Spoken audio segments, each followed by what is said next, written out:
Sandra, jurista, professora de direito. As pessoas perguntam aqui, o que venceu nessa história? Venceu a corrupção? Venceu a justiça? Isso é a justiça?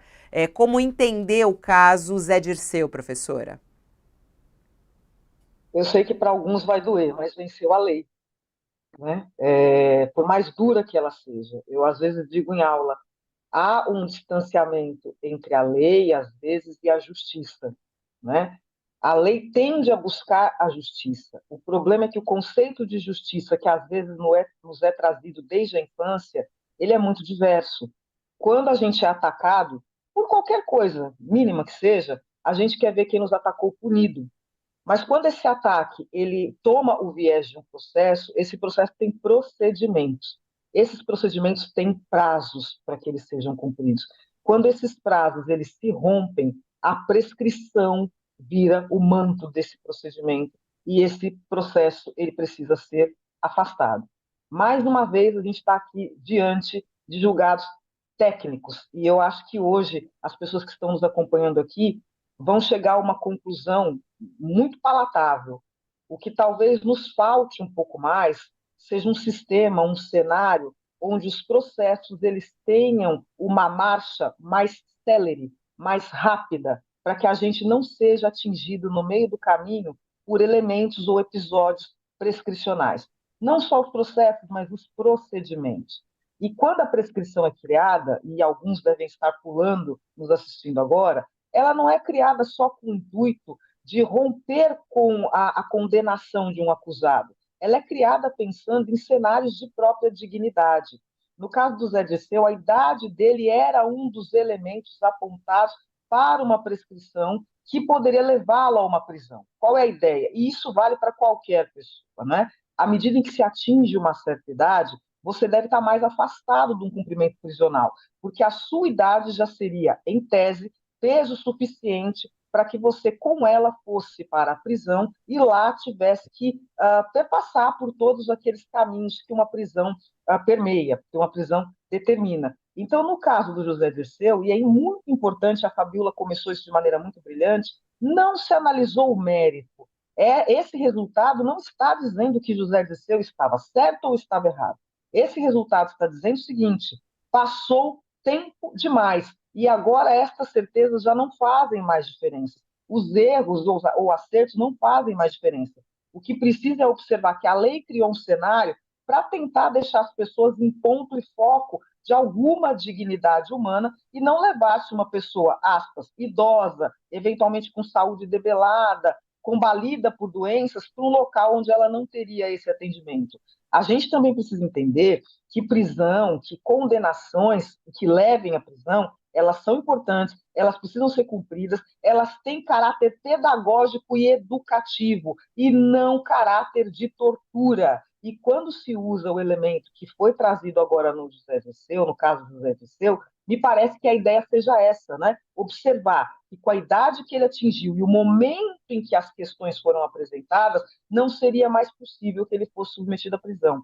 Então, a lei foi, mais uma vez, praticada. Eu acho que esse é o ponto que estamos agora, por mais difícil que seja a É, aceitação disso propriamente. Aí quando é muito a senhora foi bem esperta aí na resposta, né? Quando começou, falou, Fabiola, aí eu te joguei a A batata gente quente na tenta, né? mão e você pegou. Mas você disse, a lei venceu, né? E a gente tem outras questões no país que fica assim, tá, mas e a justiça? Foi feita a justiça? Tem uma resposta à sociedade? Fica uma frustração, professora Flávia, quando a lei vence, nesse caso, por prescrição, por tempo, por lentidão da justiça, porque a vitória da lei é uma derrota da justiça, por um lado, nesse caso, ou não? Fica assim, Fabio, eu concordo com você que a prescrição, ela pode ser um mote muito importante, ela tá lá, ela tem uma importância, ela precisa estar lá. Ninguém pode ser devedor e credor por um tempo eterno, ninguém pode ser acusado por um tempo eterno. É para isso que existe a prescrição. A prescrição, na verdade, é um motor que deveria funcionar para que quem foi ofendido vá mais rápido levar a denúncia adiante. Prescrição tem qualquer tipo de processo, tá? A gente tem um ou outro ponto de processo imprescritível porque a lei assim o determina, mas a maioria dominante das questões são sujeitas a um prazo prescricional. Então, o prazo prescricional existe para que quem é a vítima, para quem foi atingido, noticie mais rapidamente, e ele também existe para que o judiciário faça uma marcha e um movimento intenso mais rapidamente. E existem circunstanciais no meio do caminho que podem, de alguma forma, interromper a marcha da própria prescrição. Isso precisa ser usado pelos profissionais, quer advogados, quer procuradores, quer Ministério Público, para que a prescrição não ocorra de maneira tão breve, digamos assim. Agora, a gente tem prazos prescricionais razoavelmente longos. Então, quando a gente vê que um processo como esse, como a gente já assistiu em outros casos, com outros líderes políticos, que tiveram várias condenações e acabaram não cumprindo boa parte delas por conta de prescrição, essa ideia de que, embora a lei seja praticada, a justiça nem sempre chega para quem está de fora e para quem muitas vezes vê os cofres esvaziados com o dinheiro que poderia ser levado para outras demandas necessárias ao povo. Então, há sim uma frustração. E aí é onde eu digo que o comando que o povo precisa buscar é ter nas pessoas que ele elege um trato de rapidez e de evolução desse sistema judiciário para que ele haja mais rápido. E aqui eu quero deixar um ponto. O judiciário, muitas vezes, quando a prescrição chega, não é propriamente só uma falha do judiciário, da atuação, da conduta dos servidores que lá estão. Não, há toda uma dinâmica de sistema, às vezes até mesmo alguns pontos da norma jurídica que fazem com que essa marcha siga por esses caminhos. Então é preciso que nós tenhamos um judiciário amplamente aparatado, com os servidores preparados, com o volume de servidor para dar seguimento às demandas, para que os processos andem da maneira correta, para que a prescrição seja evitada. Então, há uma necessária importância em abastecer o judiciário de elementos que façam com que ele consiga dar conta e ter braços para seguir com toda esses procedimentos, para que de fato a gente perceba que a justiça não seja quebrantada por prazo prescricional. Alice, aí passando a batata quente pro teu colo, né? E até como analista político, e você que acompanha há tanto tempo a história do José Dirceu. José Dirceu, agora, com esse resultado do Supremo, levanta a bandeira, sou inocente. É esse o recado que fica? A professora Flávia Alessandra já faz assim, não é essa decisão do Supremo. No entanto, é isso que é usado politicamente. Por isso que eu queria a sua análise política nesse sentido, Otales, porque, por um lado, quem o apoia usa esse discurso. Quem não o apoia, quem é contra José Dirceu, diz que ele não foi inocentado, ele não foi julgado, né, nesse caso. Como é que fica o recado para a sociedade, Thales? Como é que você analisa? Fabíola, eu considero as duas posições rasas. Essas duas posições são rasas. A posição correta é a posição da professora Flávia Alessandra. O devido processo legal tem que ser respeitado. Eu achei muito interessante a coletiva do Sérgio Moro, porque ele ficou com uma postura muito parecida com a postura do Lula, quando foi condenado, quando foi absolvido depois daquela condenação da Lava Jato. O Sérgio Moro atropelou o devido processo legal. A Lava Jato fez isso, esse é um fato. E por conta desse atropelamento, ele prestou um grande desserviço ao país.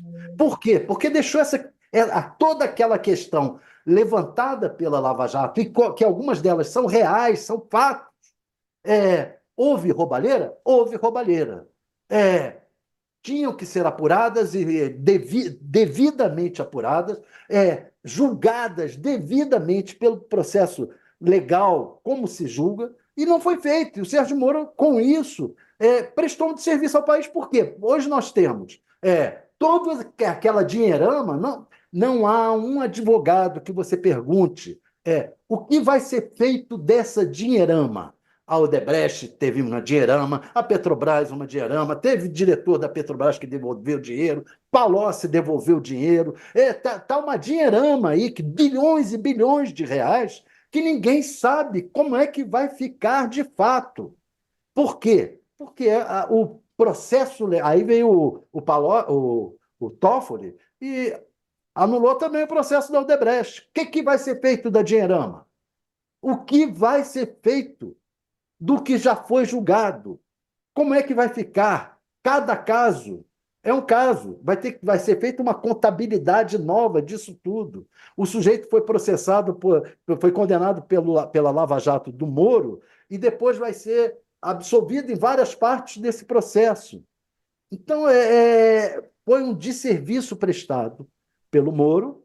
Esse desserviço criou uma confusão no país monumental, uma polarização em que você tem duas versões rasas, que não foi condenado, então é uma forma de dizer que o cara é culpado. Não, não foi absolvido, é uma forma de dizer que o cara é culpado. Não, não foi condenado, é uma forma de dizer que o cara é inocente. E o povo mesmo, as pessoas, ficam sem saber, afinal, e o que que houve? O que que houve? O Moro deveria ter sido cassado? Deveria ter sido condenado? O Lula deveria ter sido condenado? O Zé Dirceu deveria ter sido condenado? O Toffoli está agindo a favor dos corruptos? Nada dessas questões está sendo respondida porque o Moro e a Lava Jato, Dallagnol, fizeram uma bagunça jurídica, que o Gilmar já falou dela várias vezes. Também o Supremo embarcou nessa bagunça, desde a época lá da Lava Jato. Não adianta agora o Supremo dizer que não. O Supremo, na época em que toda a população, opinião pública, a mídia estava querendo ver sangue, o Supremo foi lá e ofereceu sangue e apoiou as decisões do Moro. Essa é a verdade. Então, agora vamos ter que desenrolar esse novelo. Não sei se vai ser possível desenrolar o novelo. Fizeram uma lambança jurídica no país. Ai, ai, faltou até um pouco de ar. Raquel Landim, você conversou com o José Dirceu. Claro que ele está feliz da vida com esse resultado. Ele já estava, né, e segue planejando a sua volta. Ele quer voltar pela porta da frente do Congresso Brasileiro. Ele quer o seu mandato que foi cassado lá atrás por conta de corrupção. E aí uma porta a mais se abriu, outra ainda precisa se abrir. O que Dirceu falou para você a respeito da decisão do Supremo? Fabiola, o ex-ministro ele está em viagem, ele está fora do país, mas ele está ali muito compenetrado, porque ainda falta um processo, né? E você teve essa decisão no STF, mas ele tem um processo muito parecido ainda no STJ. Esse processo no STJ também é um processo que ele já foi absolvido, se não me engano, por lavagem de dinheiro, e agora tem a questão da corrupção. E é um processo também semelhante, é um processo que está se julgando a prescrição, e ele argumenta, é tecnicamente meio complicado de explicar, mas a argumentação é que se você dividisse os contratos que foram feitos, o crime não teria prescrito se você dividir a assinatura de cada contrato, mas se você fizer um pacote grande do contrato, o crime já está prescrito. O ex-ministro, ele diz o seguinte, ele fala, olha, está se discutindo a prescrição, mas porque eu já tenho idade para isso, mas outras pessoas acusadas nesse processo vão também recorrer, e isso vai ser discutido o mérito, e eu sou inocente. Bem, é o que ele defende, é o ponto de vista dele, a gente escuta e respeita ali o ponto de vista dele, o que ele está colocando. Os planos dele são aquilo que eu tinha explicado ontem aqui. Ele quer se livrar dessa última pendência, esse último processo, e a defesa dele, que é feita pelo Roberto Podbol, até o final do ano, pretende resolver isso para permitir que ele se candidate em 2026. Porque o objetivo do Dirceu é tentar limpar a história dele. Apesar de ser ali uma coisa de prescrição, ele acredita que no mérito ele também vai ser absolvido, apesar de todas as evidências que se avolumaram. Ele acha que esse foi um processo que foi costurado para manter ele na cadeia por muito tempo, etc, etc.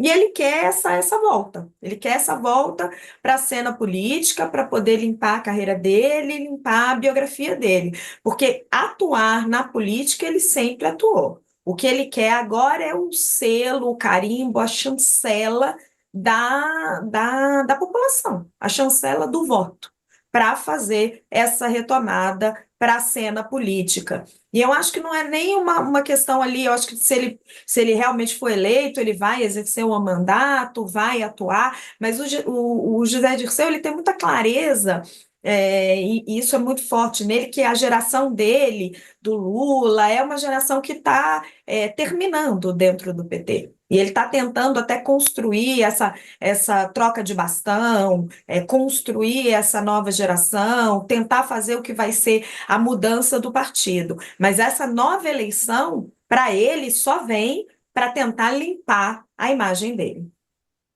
E aí tá. E aí eu vou arrematar com a professora Flávia Alessandra, limpar a imagem dele. Na pergunta, quando eu fiz para o Thales, né, falando que eu não fiz essa pergunta, mas falei o que as pessoas estão falando aqui. Ah, ele é inocente. Aí o outro falou, não, ele não é inocente. E a senhora fez a cabeça assim. Não é possível dizer que ele é inocente, né? Olhando para as questões do processo, não. O que eu gosto de deixar claro é assim, aí eu vou colocar a professora na frente. No Brasil, todo mundo é inocente até que se prove o contrário. Ponto. Esse é o exemplo do que aconteceu no processo do Sérgio Moro, ok? No caso do José Dirceu, ele sequer teve a análise do mérito de inocência ou de culpa. Então, não foi focado nem a inocência nem a culpabilidade dele. O que significa, em tese, que é como se nada tivesse acontecido. Embora a gente saiba que alguns fatos estão lá e estão apurados, né? Então, por mais difícil que pareça, eu sei que parece, e quando eu recebo os alunos no começo do curso de Direito, eu digo que eu gosto de reprisar uma frase que é atribuída a Maísa, que diz o seguinte, né? Que felicidade é coisa de gente ignorante.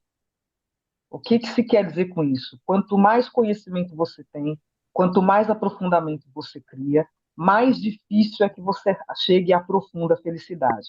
E quando você faz um estudo do cenário legislativo que temos e das possibilidades que esse cenário legislativo permeia para efetivamente considerar alguém culpado, é preciso que a trilha processual feita tenha todo um preenchimento dos seus traços. É como se o processo fosse uma grande cadeia de DNA e em cada lugarzinho tivesse que entrar um motezinho. Faltou algum, quebrou, ele fica defeituoso de certa maneira. Estou tentando aqui usar uma linguagem bem simples.